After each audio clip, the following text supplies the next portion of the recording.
হুম?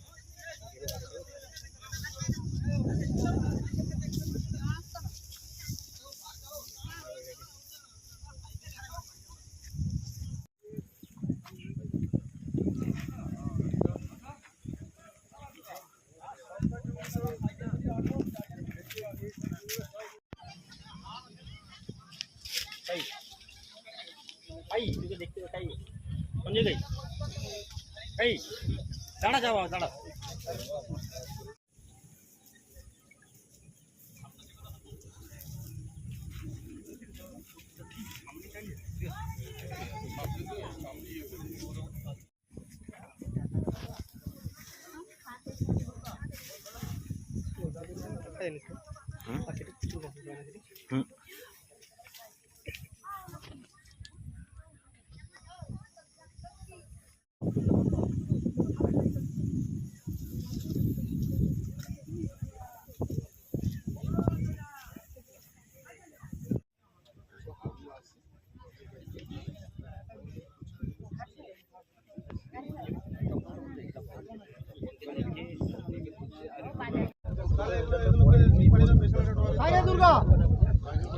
ভোটের পরের দিনই রেজাল্টের পরের দিনই হলো ঠিকই, কিন্তু আমি পঞ্চায়েত সদস্য হিসেবে আমার যেটা মনে হচ্ছে বা ধারণা আমাদের, যে এটা কোনো রাজনৈতিক প্রতিহিংসার কারণে নয়, সম্পূর্ণরূপে এটা পারিবারিক একটা অশান্তি চলছিল। তো সেই জায়গা থেকে কী কারণে এই ধরনের দেখে মনে হচ্ছে আমাদের অবশ্যই এটা মার্ডার, এটা সুইসাইড নয় দেখে যতদূর মনে হচ্ছে। তো সেই জায়গা থেকে যিনারা তদন্তকারী অফিসার আছেন ওনারাই বলতে পারবেন যে কীভাবে কী মার্ডারটা হয়েছে। নিখোঁজ ছিলেন লাস্ট 3-4 দিন ধরে, রবিবার থেকে নিখোঁজ ছিলেন। তারপরে হঠাৎ আজকেই বডি পাওয়া যায় মাঠের মধ্যে।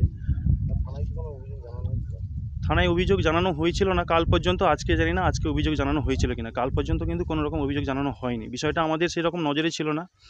তো আমাকে গতকালই তার বাড়ি থেকে বড় ছেলে আমাকে জানায় যে বাবা কয়েকদিন ধরে পাওয়া যাচ্ছে না। তো আমি গতকাল কাঁথি থেকে ফেরার সময় বলেছিলাম ঠিক আছে বাড়ি যাই, বাড়ি গেলে আমি অবশ্যই বিষয়টা দেখবো। তো আজকে সকালে বড় ছেলে আমার কাছে এসেছিল, তো আমি বলেছিলাম মিসিং ডায়েরি করতে, এত দূর। তারপরে হঠাৎ করে কিছুক্ষণ আগে শুনতে পাই যে এখানে একটা মারা হয়ে গেছে।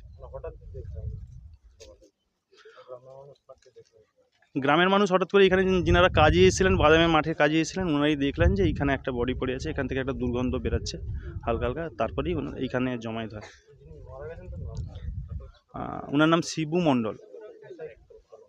পেশায় চাষবাস করতেন এবং হাটে সবজির ব্যবসা করতেন, প্রতি হাটে। বয়স অ্যাপ্রক্সিমেট 50-52 এরকম বয়স।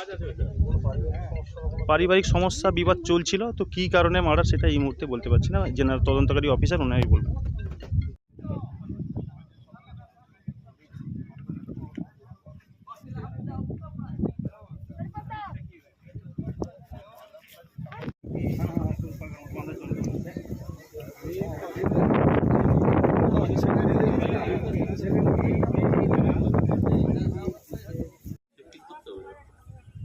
কাজ আছে না, বডি করে তারপর পাঠাতে হবে।